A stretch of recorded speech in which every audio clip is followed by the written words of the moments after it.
Boa tarde, Zilma, e boa tarde a todos que estão nos assistindo. O nosso tema de hoje, exacerbação da DPOC, como diagnosticar e tratar na ATS.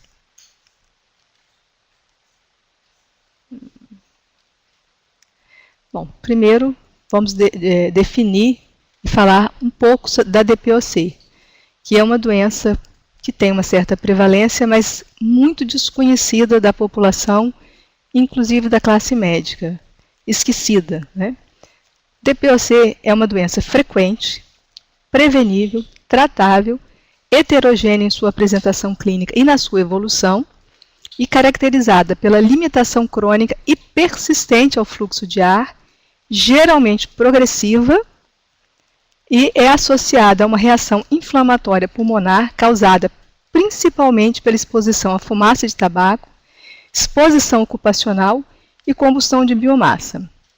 A prevalência da DPOC no mundo está estimada em torno de 9 a 10% da população acima de 40 anos de idade.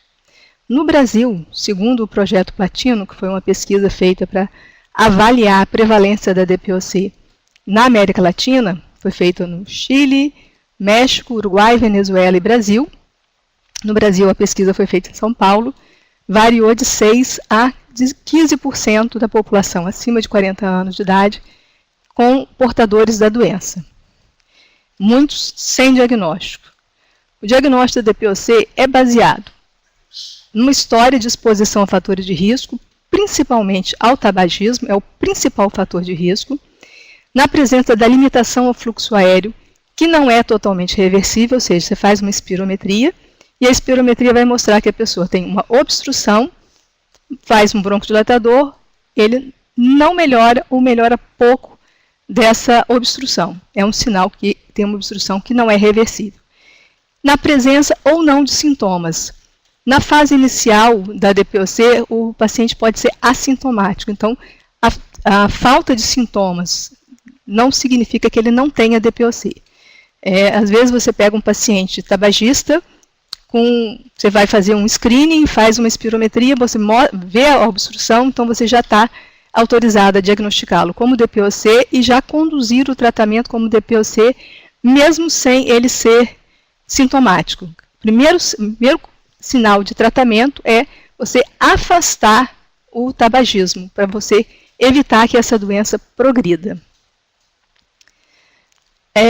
É uma doença subdiagnosticada, segundo as diretrizes brasileiras, em torno de 64% dos pacientes não sabem que tem DPOC. Muito erro de diagnóstico, às vezes ele é diagnosticado como asma, como uma gripe, como uma insuficiência cardíaca e outros diagnósticos, e não são diagnosticados como DPOC e não são orientados para o tratamento, principalmente por causa da baixa utilização da espirometria. A espirometria é um exame que é essencial no diagnóstico da doença. A doença é diagnosticada através da espirometria e nós temos pouco acesso à população a esse exame, principalmente na rede do SUS. No nosso estado, nós temos poucos aparelhos de espirometria disponíveis na rede SUS e a fila de espera na regulação é em torno de 1.000 exames, infelizmente, né? A DPOC afeta 210 milhões de pessoas no mundo todo, com aproximadamente 3 milhões de mortes por ano. É previsto ser, no ano de 2030, a terceira causa de morte no mundo todo, porque vem aumentando o índice a prevalência de DPOC no mundo. As pessoas que fumaram por longo tempo, agora vem aparecendo a doença, né? Tem um peso econômico alto, o custo da DPOC grave é 17 vezes maior que a moderada. E o maior custo da DPOC deve-se às exacerbações, principalmente aquelas que levam à hospitalização. Também tem os custos indiretos, uma diminuição da produtividade, faltas ao trabalho por adoecimento, aposentadorias precoces, afastamento por doença, isso tudo leva a um custo grande.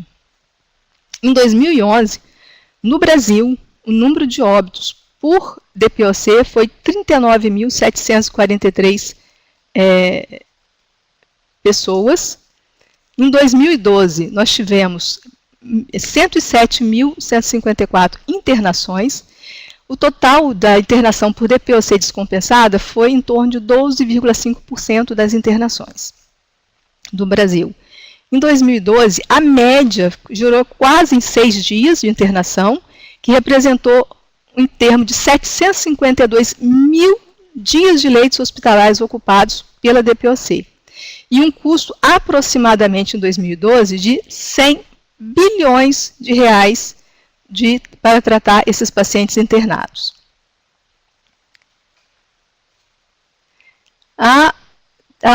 O cigarro vai levar a uma alteração do parênquima, uma inflamação crônica, que vai levar a algumas alterações que vão levar à alteração pulmonar.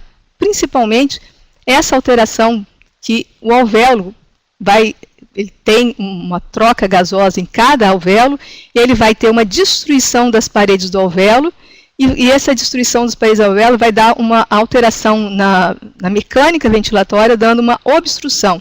Além da obstrução, ele vai diminuir a troca gasosa, porque ele vai diminuir o espaço de troca gasosa. Os fatores de risco para o DPOC. Principal, sem sombra de dúvida, tabagismo. Pessoa que fuma tem que ser pensada na DPOC. Fumaça de lenha também é muito comum no nosso estado, as pessoas da serra que usam para se aquecer, para se alimentar, o pessoal da zona rural. A condição socioeconômica, poeira ocupacional, principalmente das indústrias de borracha, plásticos, couro, têxtil e a moagem de grãos. Infecções respiratórias graves na infância, irritantes químicos. Também são fatores em menor quantidade, esses primeiros são os primeiros principais fatores de risco, mas também são fatores de risco. Alfa-1, a deficiência de alfa-1 antiquimiotripsina, a hiperresponsividade brônquica, a desnutrição, a prematuridade, a deficiência de alfa-1 antitripsina, aí que você pensa na deficiência de alfa-1 antitripsina, quando o indivíduo apresenta um DPOC jovem, abaixo de 40 anos de idade, porque geralmente quando é acima de 40 anos de idade, a primeira hipótese que a gente pensa é o cigarro, e abaixo de 40 anos de idade a gente pensa sempre em pesquisar a alfa-1 antitripsina. Também a deficiência de glutationa transferase pode levar à DPOC. O diagnóstico da DPOC tem os sintomas crônicos respiratórios, que são a tosse, o catarro, a dispneia e os sibilos. Exposição a fatores associada à exposição de fatores de risco, principais: tabagismo, poeira ocupacional e a fumaça de lenha. Se você tiver histórico de tosse crônica, catarro, falta de ar ou sibilo, não necessariamente todos os 4, mas pelo menos 2 ou 3 desses sintomas associados ao fator de risco, você tem que pensar na DPOC e solicitar uma espirometria para fazer o diagnóstico. Na espirometria, ele vai soprar no aparelho e vai ser medida a capacidade ventilatória funcional total, o volume expirado forçado no primeiro e segundo e a relação desses dois. Se essa relação estiver igual ou inferior a 0,70, a gente considera que esse paciente é portador de DPOC.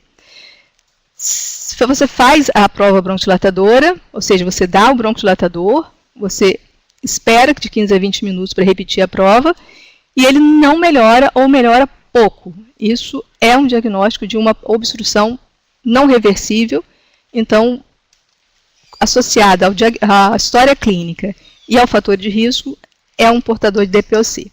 Outros exames que podem auxiliar no diagnóstico é o raio-x de tórax, mas o raio-x de tórax não é diagnóstico. Eu pego muito raio-x de tórax escrito assim, sinais radiológicos de DPOC. Não existe sinais radiológicos de DPOC, existe sinais radiológicos de hiperinsuflação, que pode acontecer na asma, pode acontecer na fibrose cística, pode acontecer na bronquiectasia, são várias doenças que podem levar à hiperinsuflação. DPOC é um diagnóstico espirométrico. O conceito de DPOC tem que ter a limitação da via aérea. Então, não é um diagnóstico radiológico. A radiologia te ajuda a concretizar esse diagnóstico, mas não é o diagnóstico sozinho. Um outro exame que a gente pode pedir é a gasometria, que nos auxilia a ver a gravidade dessa doença, se a saturação de oxigênio for inferior a 90%.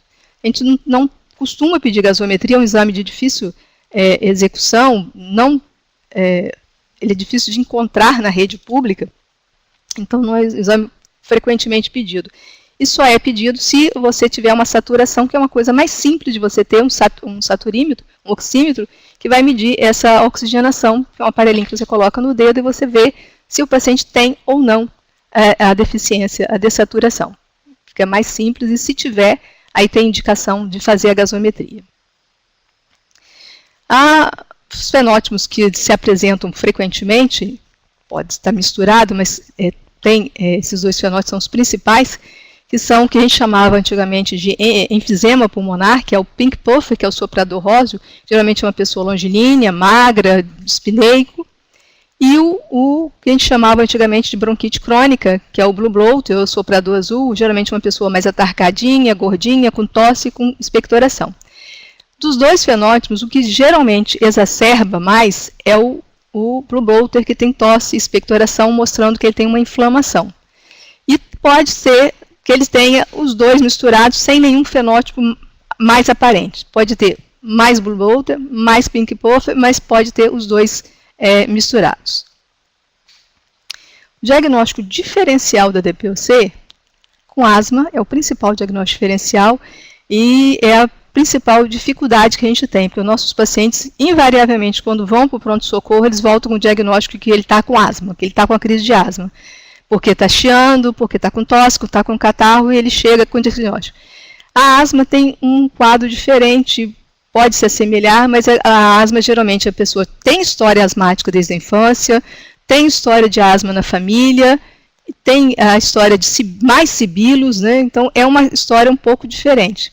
Em alguns casos pode se assemelhar, mas invariavelmente eles não têm história de tabagismo, embora o asmático possa se complicar com o tabagismo. O asmático que fuma, ele pode cursar com as duas doenças que a gente chama de síndrome de overlap, que é ter o DPOC e ter a asma juntos. Não exclui. Outro diagnóstico diferencial é a tuberculose pulmonar.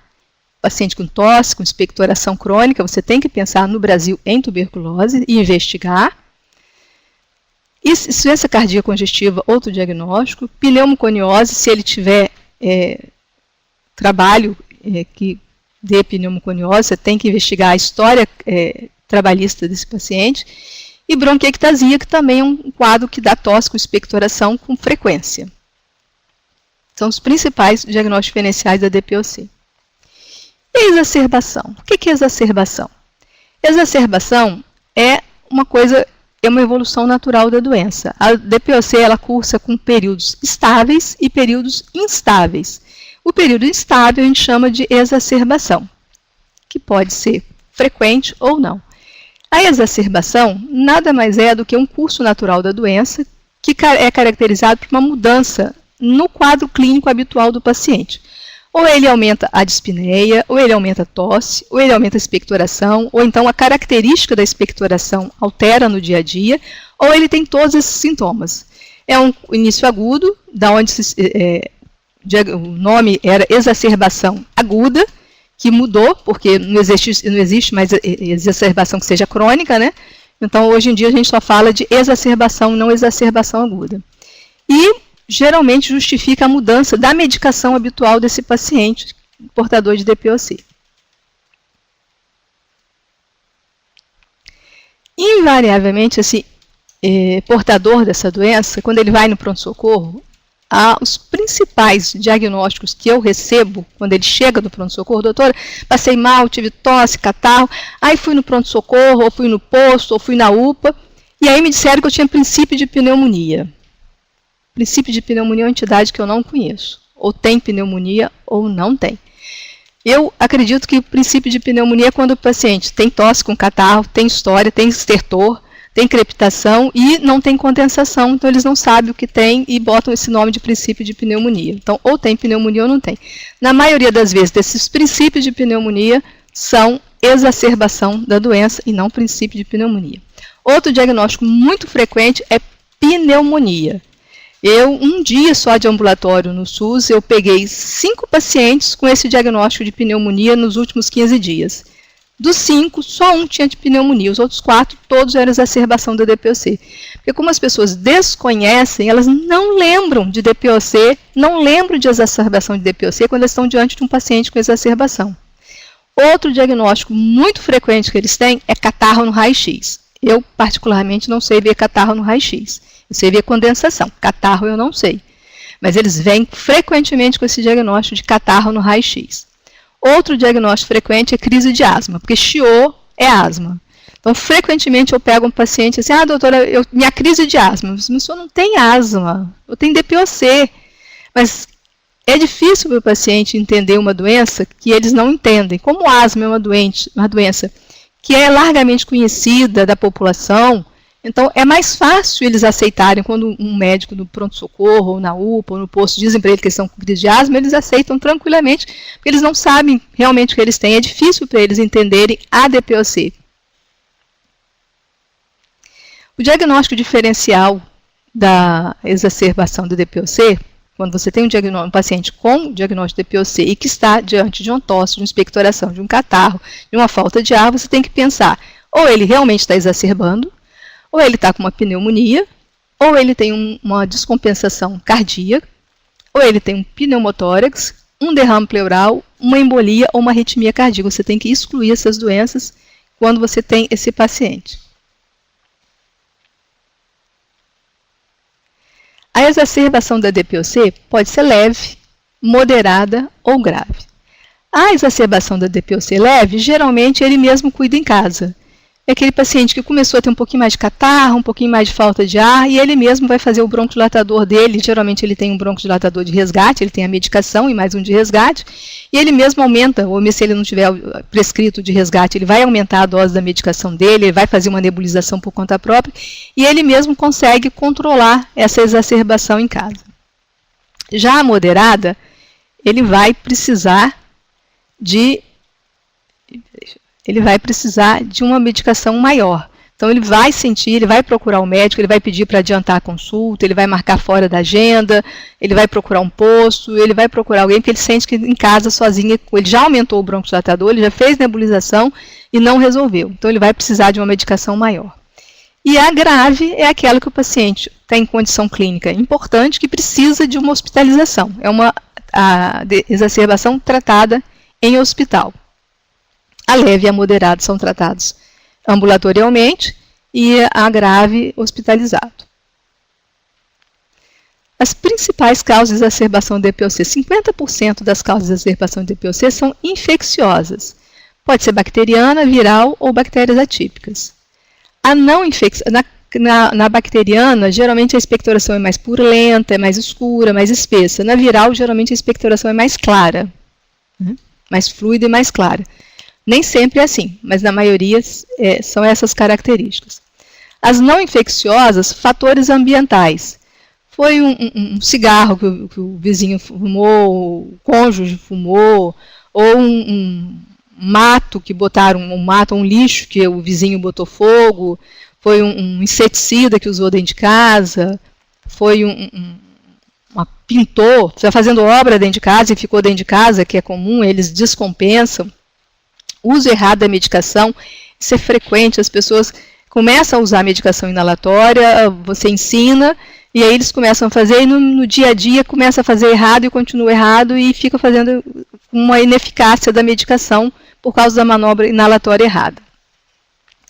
30% das causas pode ser por tromboembolismo pulmonar, o pneumotórax, são pacientes que podem ter bolhas subpleurais, podem ter bolhas enfisematosas e romper com esforço, e fazer a falta de ar importante.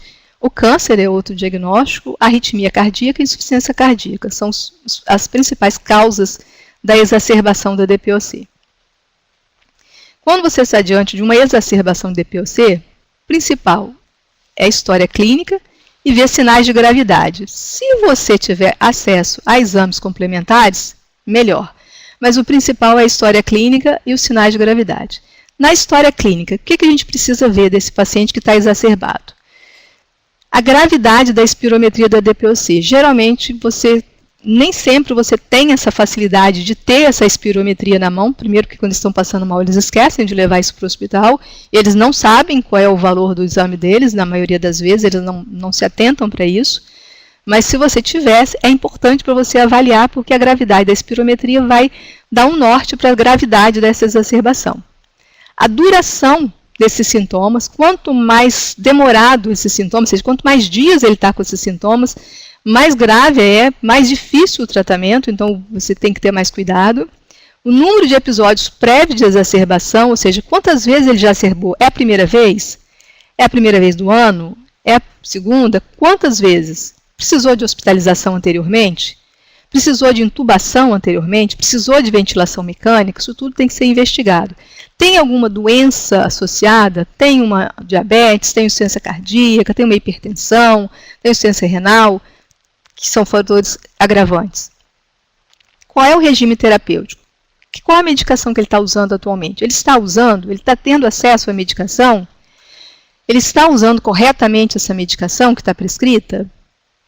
Já usou ventilação mecânica previamente? Isso tudo são fatores que alertam, né? No exame, os sinais de gravidade no exame. Uso de musculatura acessória, movimentos torácicos paradoxais, agravamento ou aparecimento de cianose central, desenvolvimento de edema periférico, instabilidade hemodinâmica e deterioração do estado de consciência. A pessoa fica sonolenta, torporosa, pode até entrar em coma. Também, outro sinal de gravidade é a agressividade ou confusão mental. A agressividade e a confusão mental podem ser decorrentes da retenção de gás carbônico, então tem que ter cuidado. Se você tiver exames na exacerbação, uma gasometria, um raio-x para ver se ele não está fazendo um pneumotórax, ver se ele não está fazendo uma pneumonia, um eletro para ver se não tem alteração cardíaca junto, um hemograma para ver leucocitose e policitemia, e uma bioquímica principalmente para ver sódio e potássio, porque por causa das medicações eles podem ter hipopotassemia, né? Então tem que ter cuidado. Fatores de risco para ocorrer a exacerbação em DPOC. A idade aumentada, a idade mais avançada, eles têm mais facilidade de exacerbar. Uma queda do volume expirado forçado, ou seja, mostrando que a doença está evoluindo. Quanto mais grave a doença, mais chance de exacerbar. Hipersecreção mucosa. A frequência das exacerbações anteriores. Sintomas persistentes de bronquite crônica, ou seja, tosse com expectoração. Uma performance baixa no dia a dia e comorbidades, ter outras doenças. Episódios repetidos de infecção vão agredir o tecido pulmonar e vão piorar a função pulmonar. Então, cada vez que ele faz uma exacerbação, ele vai ter uma dificuldade para voltar à função basal dele. Geralmente, ele não volta totalmente à função basal, ele volta com um pouquinho mais de piora. Então, é preciso evitar a exacerbação, porque cada exacerbação ele perde função pulmonar, e isso vai agravando cada vez mais a doença, levando à piora da qualidade de vida. Exacerbações repetidas aumentam a concentração de marcadores inflamatórios no escarro, mostrando que cada exacerbação vai aumentar mais a inflamação no escarro, mais inflamação brônquica, levando a mais exacerbação. A gente classifica os exacerbadores em exacerbadores infrequentes e os frequentes. Os infrequentes, quando ele tem, no máximo, uma exacerbação por ano. E os frequentes, de 2 a mais exacerbações por ano. E é esses frequentes que a gente tem que ficar de olho, porque eles têm um índice de mortalidade muito grande. Cada exacerbação vai aumentar bastante a mortalidade. Quando você faz o questionário de qualidade de vida, que um dos principais do DPOC é o San Jorge Questionário, ele tem um score significativamente pior naqueles indivíduos que têm exacerbação frequente.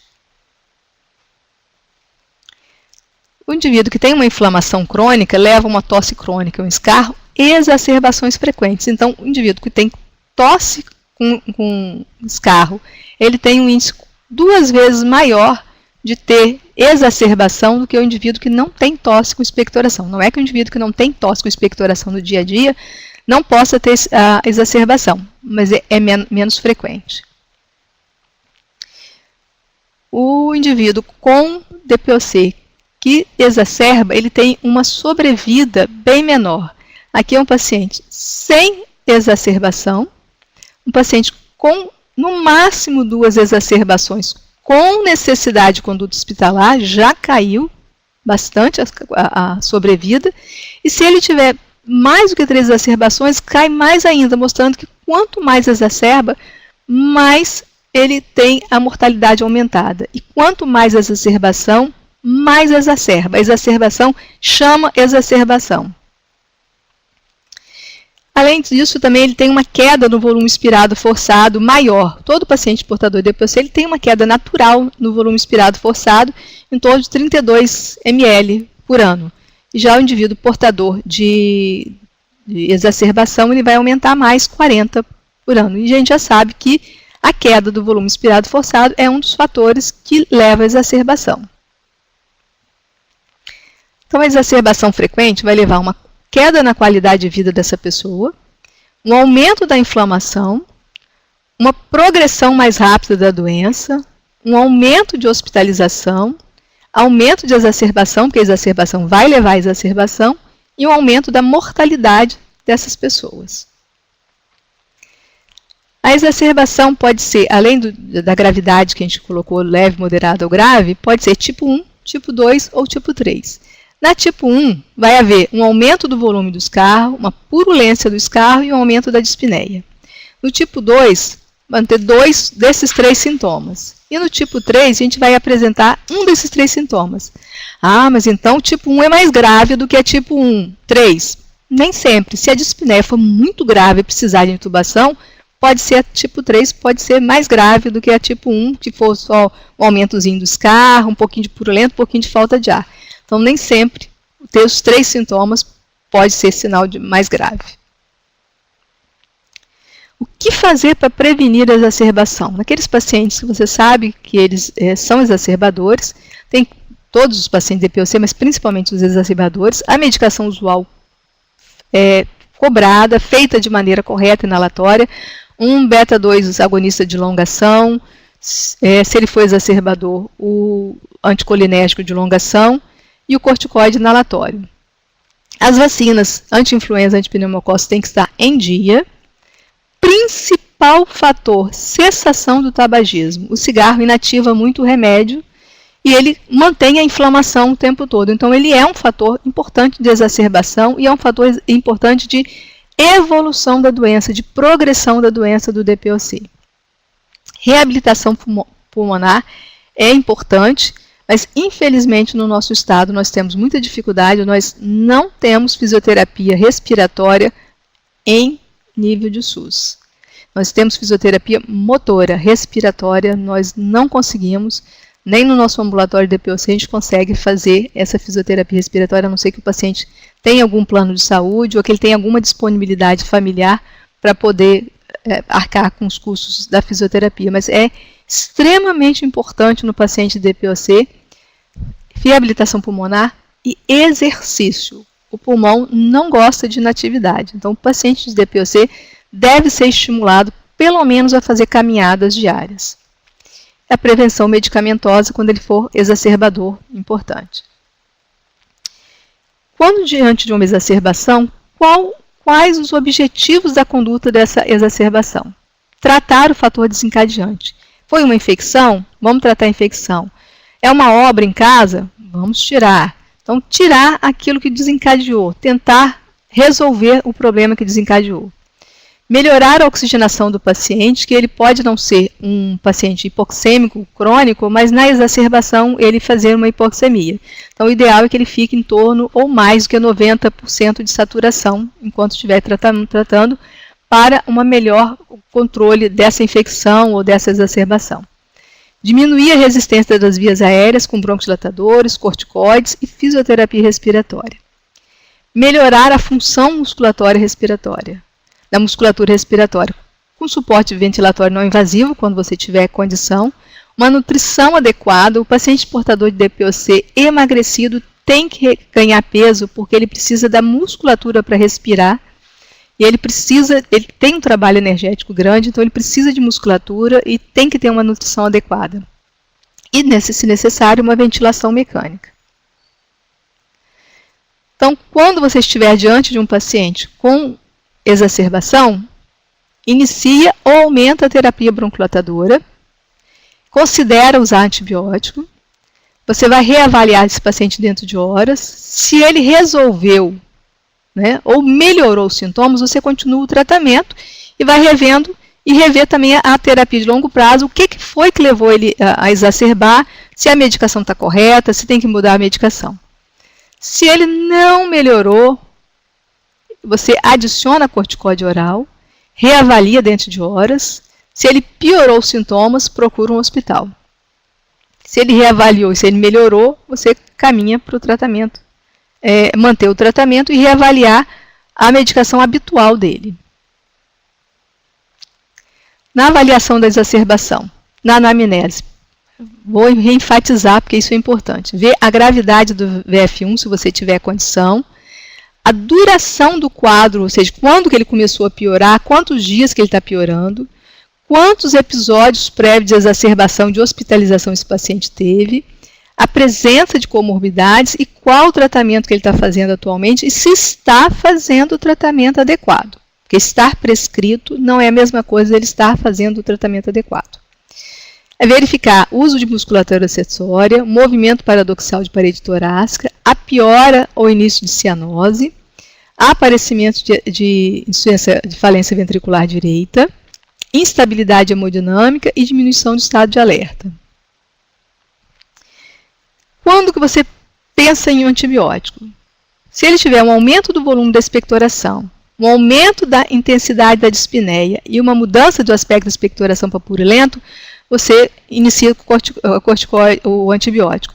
Se tiver 2 desses sintomas, já está indicado o início do uso do antibiótico. Os principais agentes etiológicos na exacerbação da DPOC são o Haemophilus influenza, o Streptococcus pneumoniae, Moracelli catarrhalis e vírus respiratórios. Então, eu estou diante de um paciente que está me dizendo que ele está com tosse, com catarro, tem que iniciar ou aumentar a frequência do beta-2 que ele está usando de curta, ou beta-2 ou brometo-ipatrope. E aí, primeiro, a nebulização. Esses pacientes exacerbados, eles podem ter dificuldade de aspirar medicação inalatória. Então, nessa fase é melhor a nebulização.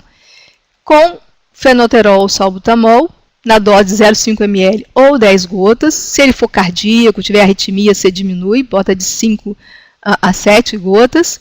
E o brometo-ipatrope, 2 ml ou 40 gotas. Eu canso de pegar pacientes fazendo nebulização com 5 gotas, 4 gotas. A dose mínima para adulto é 20 gotas. Então, não tenham medo de usar 20 a 40 gotas tranquilamente. E o fenoterol salbutamol, em torno de 5 a 7 gotas se você tem medo.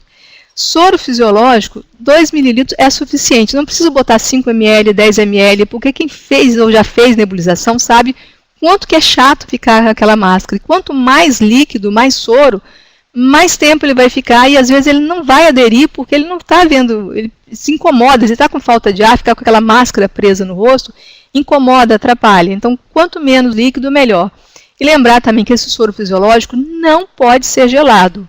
O pulmão da gente está em torno de 36 graus e meio. Se você joga uma coisa gelada, é irritante. Ele vai fazer uma broncoconstricção. Então, o soro em temperatura ambiente. Vai fazer uma nebulização inicial 2 vezes com intervalo de 30 minutos. Faz a nebulização, espera 30 minutos, não melhorou, repete. Se ele teve uma boa resposta, você mantém essa nebulização de 4 em 4 horas ou de 6 em 6 horas. Se ele não teve uma boa resposta, você pode nebulizar de 2 em 2 horas ou até que ele tenha um sinal de melhora. E depois você mantém, ou de 4 ou de 6 em 6, você vai avaliando o quadro clínico dele. O corticoide é prednisolona ou equivalente por via oral. A dose é de 20 a 40 miligramas. No SUS a gente tem a prednisona, que é a mesma coisa, 20 a 40 miligramas por dia. Geralmente a gente faz um curso de 5 a 10 dias. Não precisa mais do que isso, ele não é um asmático que precisa de mais tempo de corticoide. 5 a 10 dias é suficiente para melhora, porque se ele não melhorou nesse período, alguma coisa está errada, não é o corticóide que vai resolver, tem que procurar o que está acontecendo. Se ele estiver no hospital e puder fazer a medicação venosa, aí seria a metilprednisolona na dose de 0,5 mg por quilo de peso por dia, durante 72 horas, e depois passar para a prednisona oral, para manter o restante dos dias. O oxigênio, se ele tiver uma saturação inferior a 90%, o objetivo é manter entre 90% e 92%. O objetivo não é dar 5, 6, 7 litros de oxigênio para a pessoa ficar com 100% de saturação. Não é isso, eles não estão acostumados com essa saturação. Então, o suficiente para o paciente DPOC, 90 a 92%. Porque você está diante de um paciente, na maioria das vezes, que você não tem uma gasometria, você não sabe se ele tem retenção crônica e você pode até piorá-lo. Eu já vi paciente fazer parada respiratória, porque era retentor crônico, chegou no pronto-socorro, dispineico, a primeira coisa que lembrar de fazer é botar oxigênio com 3, 4 litros. Parou de respirar, porque ele respirava por hipoxemia. Ele é retentor crônico, deu o oxigênio, ele parou de respirar. Precisou ser entubado e faleceu no pronto-socorro, infelizmente. Então, muito cuidado com o oxigênio se você não conhece o paciente portador de DPOC que está na sua frente. Outra coisa que a gente pode fazer é a N-acetilcisteína, na dose de 600 mg 2 vezes ao dia. Não adianta fazer 200 mg por dia, porque não resolve o doente DPOC. É 600 mg 2 vezes por dia que tem que ser feito. Condições indicativas de internação. Se ele tem uma insuficiência respiratória grave, com aumento acentuado da dispneia, mesmo você está fazendo medicação, ele está piorando. Um distúrbio de conduta ou hipersonolência, está agressivo, está falando coisas sem nexo, ou está muito sonolento, é a hospitalização. Incapacidade para se alimentar, dormir ou deambular. Uma hipoxemia refratária, você faz oxigênio, ele não está melhorando, então você tem que pensar que tem alguma coisa por trás, ou embolia, uma pneumonia, alguma coisa que não está deixando ele oxigenar. Uma hipercapnia com acidose, sempre comparar com gasometria prévia, se você conseguir ter uma gasometria do paciente prévia. Se você pensar em complicação, se ele está com embolia, se ele fez uma pneumonia por cima, um pneumotórax, uma insuficiência cardíaca descompensada ou outra descompensação como diabetes, uma pressão muito alta, porque você vai precisar de corticóide, então você precisa desse paciente estar controlado. Uma impossibilidade de realizar o tratamento corretamente por falta de condição socioeconômica. O paciente não tem dinheiro para comprar medicação, então não tem condição de mandar para casa porque ele não vai comprar. Principalmente se ele precisar de antibiótico corticóide, ele não vai conseguir comprar. Condições que podem exacerbar um paciente que está estável. Ele está bem, está controlado, aí de repente ele precisa fazer um procedimento invasivo. E esse procedimento invasivo pode desencadear uma exacerbação. Outra coisa que pode desencadear a exacerbação é fazer um procedimento médico ou cirúrgico que requer o uso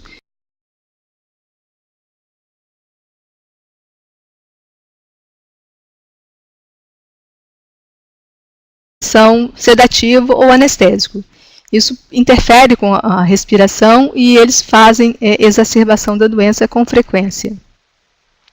Aliás, a maioria das cirurgias, é uma reclamação que eu faço, que os médicos, nós pedimos muito risco cirúrgico cardiológico, a gente esquece que o paciente, além do coração, tem um pulmão. Então, se ele é um tabagista, se ele tem um DPOC, é necessário, quando ele vai fazer uma anestesia, que você saiba se ele tem DPOC, se ele tem capacidade respiratória para submeter essa cirurgia.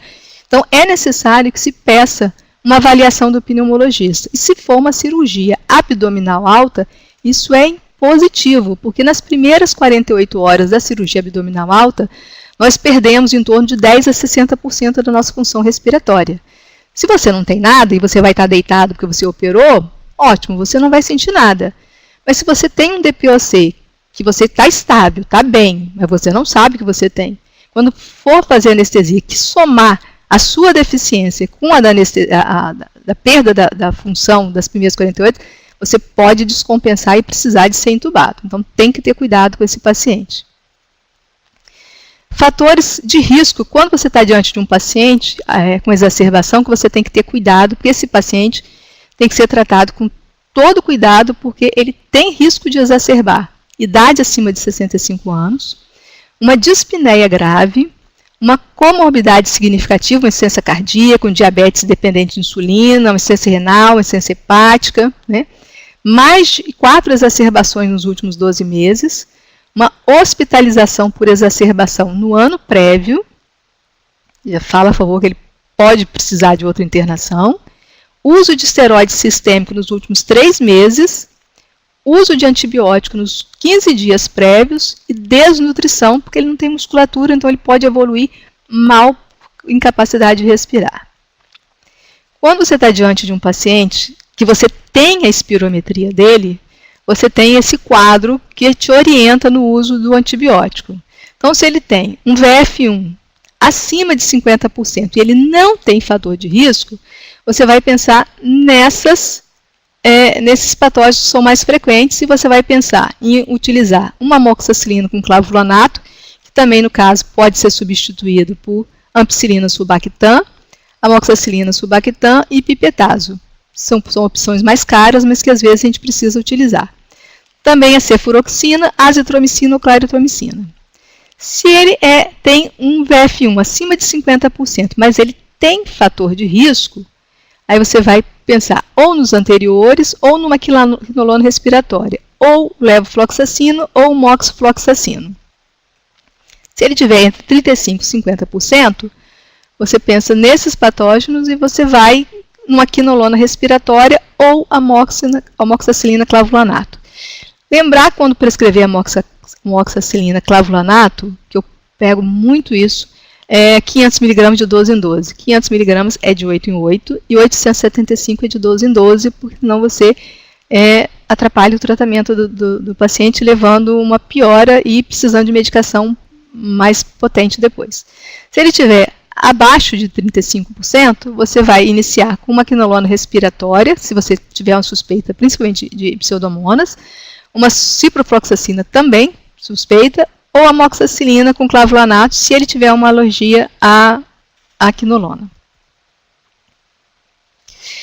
Se eu estiver diante de um paciente que está na minha frente, o que eu vou fazer? Eu não tenho espirometria dele. Vocês, na maioria do interior, aqui até aqui em Vitória é difícil às vezes, mas se você está diante de um paciente, ele está descompensado, eu faço qual antibiótico? Na maioria das vezes a gente usa a amoxicilina com clavulanato, ou a amoxicilina mesmo, mas principalmente a amoxicilina com clavulanato, e a levofloxacina. São os dois antibióticos que a gente mais utiliza, um curso de aproximadamente 5 a 10 dias de uso de antibiótico. E o corticoide, lembrar, é 5 a 10 dias. Na média, de 5 a 7 dias de antibiótico que a gente usa para descompensar esse paciente, tratar essa exacerbação. Bom, gente, estou à disposição para responder perguntas e dúvidas. Obrigada a vocês.